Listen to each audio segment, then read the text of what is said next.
growth, and why should cities make it central to their economic development strategies? You know, I'll start with the why. As Jason Wright said yesterday, diverse teams get better financial results. I am not a social justice person, I'm a results person. And if the results have to be socially just, good. Okay? So I am all about this idea of just gaining as much market share as possible, leaving no stone unturned.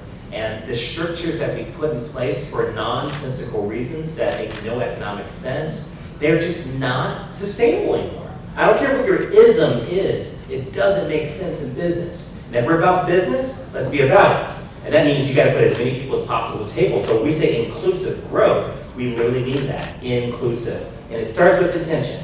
You gotta be intentional about it, or rooms like this don't happen.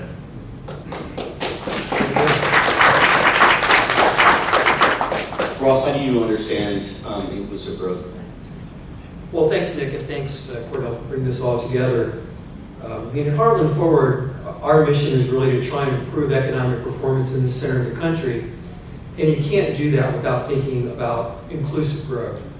So I wrote a short piece, unlike some of my dissertation-length articles for Aspen a couple months ago, looking at how do you build wealth. And I talk about what I call the 4 forms of capital. We could really call them 5 forms. But one of those pillars is entrepreneurship and access to capital. And I first want to make some comments about that.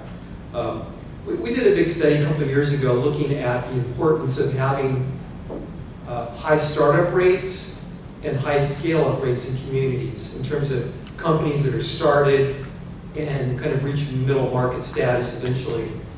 And I'll bear you all the econometric details, but basically it boils down to this. If you look across metropolitan areas and micropolitan areas to smaller communities, your ability to start and scale up companies really determines your community's ability to create jobs for people, and people of all types. And so basically it boils down to this. Think about ways you can measure entrepreneurial ecosystems. One way to do so is to look at employment at young firms, 5 years of age or less, right? To share the total employment base. And we call that the young firm ratio. And then another measure to try and capture some of that, what we call the knowledge intensity of those young firms. You look at those young firms that have a high proportion of employees with bachelor's degrees or above. It's typically a good indicator of that, and so we're able to do that. So we went through all the statistical analysis, and what it says is this. If you can increase the share of young firms with jobs in the communities, the share of the total by 10 percentage points, so from 15 to 25%, over the course of a decade, you can increase job growth by 2 percentage points. And that's 20%, right? So that may not sound like a lot, but it makes a huge difference at the margin. Then if you look at the knowledge intensity, or those firms that tend to scale up and become mid-cap companies, if you can increase the proportion of employees at those young firms as a measure of the knowledge intensity by 10 percentage points, so from 20% to 30%, over the course of a decade, you can double job growth in your community. And most economic developers do not understand this. And here's where you get into issues of diversity. Here's the short version of it. So in the United States, there are still clear disparities in access to capital and access to entrepreneurship.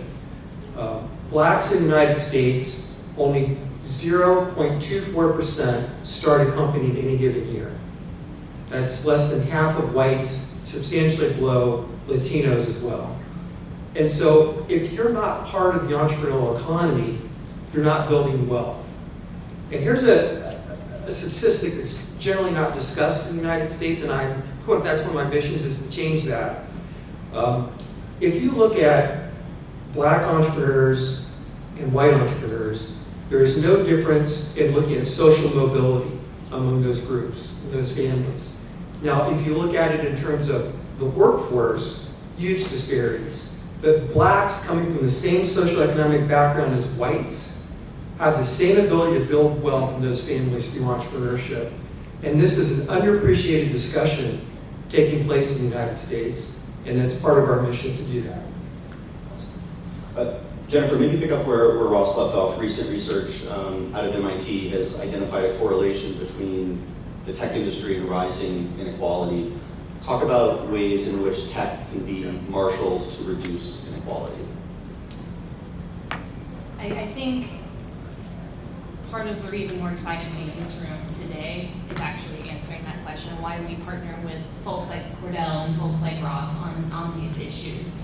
So we have to get our communities ready for the future economy.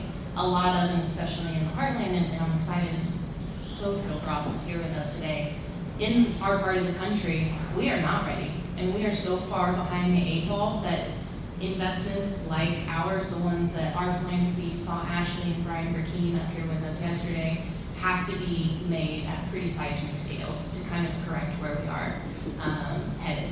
And so when we think about the tech economy, really what that means is, do we have the skills? Do our people have the skills, to Ross's point? How do we kind of raise those boats and get people ready for what's to come? And what's really scary is how do we position this as an opportunity as much as it is, quite frankly, as a threat to a lot of our communities. And so we're working really hard to figure out, like, what is the opportunity, who are the partners we need to coalesce to make these things happen, and then how do we pull together the investments to really take us to that next level. Because it's, to Ross's point, it's not going to happen on its own. We all have to come together and say, this is the future, this is the tech economy, and this is how you build that in your local community. And so, thinking about the panel we had yesterday, what are the ingredients in each individual community? Anybody can build a tech cluster, I think is a lot of Ross's work. How you do that and how you do that at each individual authentic local level is really what we're up here to kind of talk to you about how it can be done anywhere, really. Great segue. We didn't plan it, but promise. Let's double click on some of kind of the key ingredients.